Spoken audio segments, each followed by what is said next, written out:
Hello అండి, నేను doctor Sridivya, consultant obstetrician and laparoscopic surgeon at మెడ్సీ హాస్పిటల్స్ వైజాగ్. సో ఈరోజు ఒక ప్రెగ్నెన్సీ లాస్ కేస్ గురించి చెప్తాను.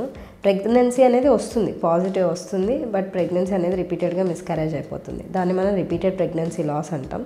సో ఈ కంప్లైంట్తో నా దగ్గరకు వచ్చిన పేషెంట్ గురించి చెప్తాను మీకు.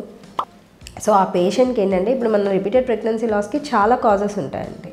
సో ఆ పేషెంట్లో గర్భసంచిలో చిన్న ప్రాబ్లం ఉంది. అంటే ఏంటంటే, గర్భసంచి క్యావిటీని రెండింటిగా డివైడ్ చేసేటట్టు మనం ఒక గోడ లాంటిది ఉంటుందన్నమాట. దాన్ని మనం సెప్టమ్ అని అంటాం, సెప్టమ్ యూట్రస్ అని చెప్పి. సో దానికి వేరే కంట్రీలో ఆ సెప్టమ్ని కూడా ట్రీట్ చేశారు, బట్ తనకి ఇంకా ప్రెగ్నెన్సీ లాస్ అనేది జరుగుతుంది.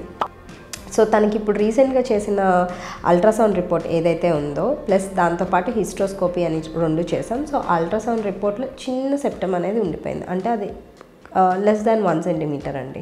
So at the same time స్కోపీలో, హిస్ట్రోస్కోపీలో అంటే మనం కెమెరా ద్వారా లోపల క్యావిటీని చూస్తాం. సో దాంట్లో కూడా చిన్న సెప్టమ్ అయితే కనిపిస్తుంది విజిబుల్గా. సో తన డౌట్ ఏంటంటే, పేషెంట్కి దానివల్లే ప్రెగ్నెన్సీ లాస్ అయ్యి ఉండొచ్చేమో అని. సో ఈ రకంగా కొన్ని డౌట్స్ తోటి చాలామంది ఆలోచనలో పడుతూ ఉంటారు, దానికి కూడా సర్జరీ కావాల్సి ఉంటుంది అని. సో ఇదంతా ప్రెగ్నెన్సీ దాని గురించి ఇలా రిపీటెడ్గా మిస్క్యారేజ్ అయ్యే వాళ్ళ గురించి ఈ వీడియో చేస్తున్నాను. సో ఏంటంటే, దాన్ని మనం ఓవర్ కరెక్ట్ చేయకూడదండి. సో సర్జరీ చేసింది, కొంచెం రిమైనింగ్ ఉంది, బట్ దానివల్లే మిస్క్యారేజ్ అనేది అవ్వదు. సో రిపీటెడ్ ప్రెగ్నెన్సీ లాస్కి చాలా అదర్ కాజెస్ ఉంటాయండి. సో జెనెటిక్ కాజెస్ అనేవి ఉంటాయి.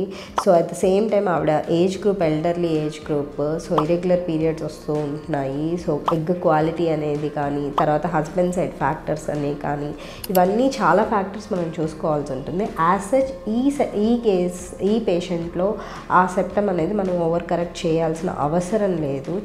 So presently she is undergoing an IVF treatment. So I'm soon expecting a good outcome in this patient. ఇలాంటిది ఏదైనా మీరు ఇలాంటి కంప్లైంట్స్తో మీకు సర్జరీ అవసరం పడుతుందా లేదా అనేది you talk to a fertility expert and get a right treatment అండి. సో హేస్టీగా డెసిషన్స్, సర్జరీ పడితే ప్రెగ్నెన్సీ అనేది నార్మల్గా వచ్చి హెల్తీగా ఉంటుంది అనేది కరెక్ట్ కాదు. So always talk to a fertility specialist. Thank you.